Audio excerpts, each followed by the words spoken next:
Baik, Assalamualaikum warahmatullahi wabarakatuh.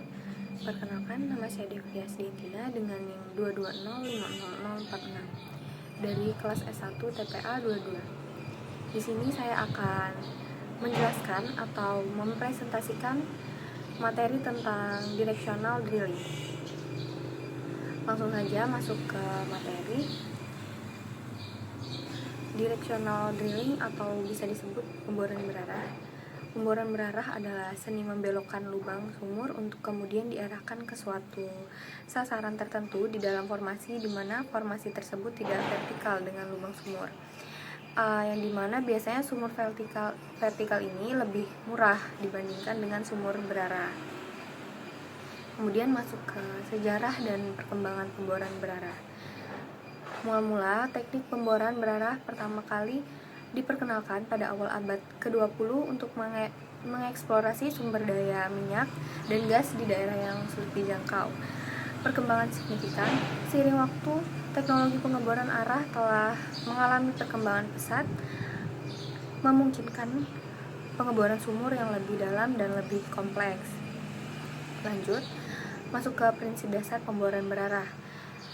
Yang pertama ada tujuan, mencapai target reservoir yang berada di bawah permukaan tanah dengan sudut atau arah tertentu.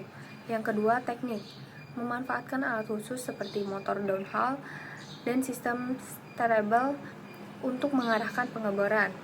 Yang ketiga, kendali, memanfaatkan data seismik dan teknologi navigasi untuk memastikan sumur mencapai target dan presisi.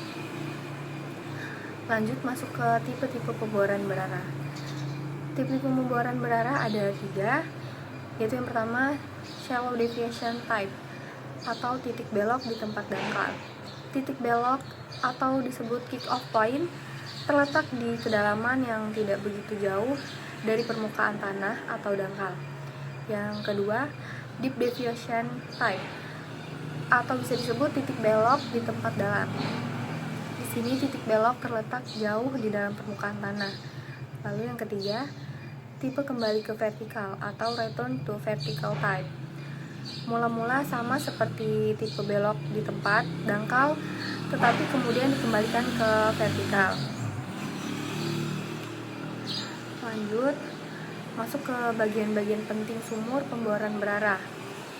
Ini ada gambarnya, bisa kita lihat, yang dimana A itu mulut sumur, B titik belok atau KOP, BC build up section, CD tangen section, DE drop off section, EF back to vertical section, AG true vertical depth atau bisa disebut kedalaman sebenarnya, ABCDEF measured depth atau disebut kedalaman sumur. Alasan pemboran berarah. Yang pertama, alasan geologis.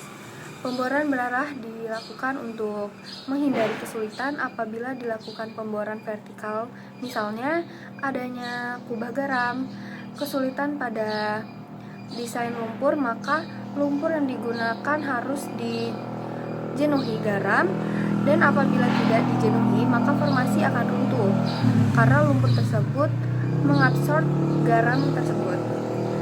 Kemudian adanya patahan. Kesulitannya pada desain lumpur apabila terjadi tekanan abnormal atau kick atau loss karena adanya perubahan lapisan formasi. Kemudian pemboran berarah, desain sistem gagasan sumur atau disebut cluster system. Tujuannya yang pertama, menghemat luas lokasi pemboran dapat dilakukan di darat dan di laut.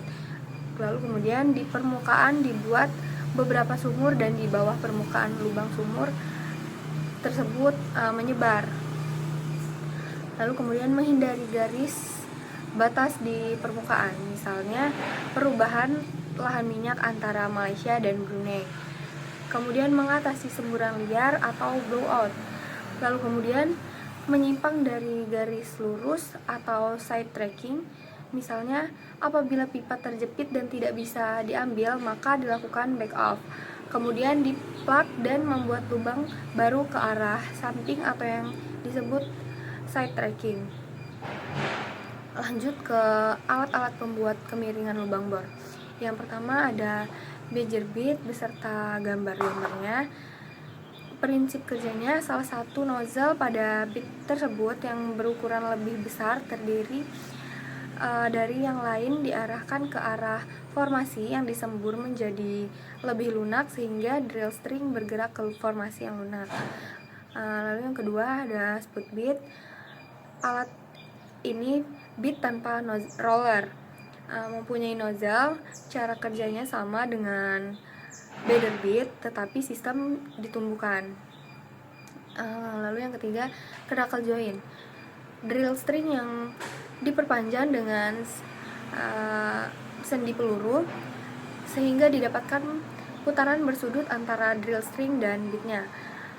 Pembuatan lubang pertama dilakukan dengan pilot hole, setelah itu dibor dengan bit yang dirangkai dengan remer.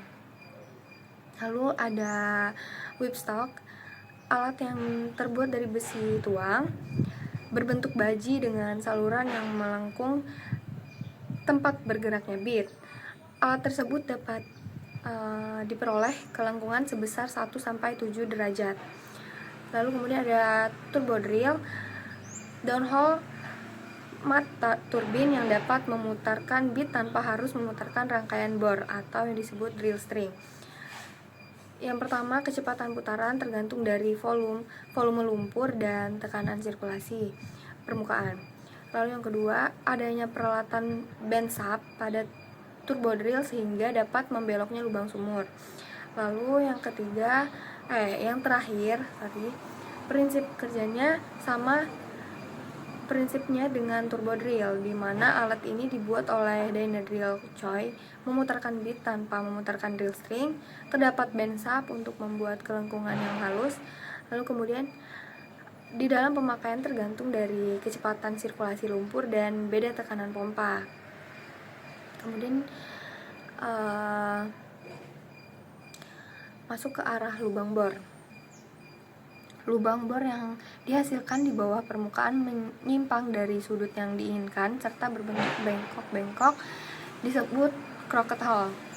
Penyebab crooked hole tersebut disebabkan oleh dua faktor, antara lain yang pertama faktor formasi, variasi kemiringan lapisan. Pada formasi yang berlapis-lapis dan formasi tersebut terletak pada bidang miring, lubang bor akan cenderung tegak lurus pada bidang pelapisan.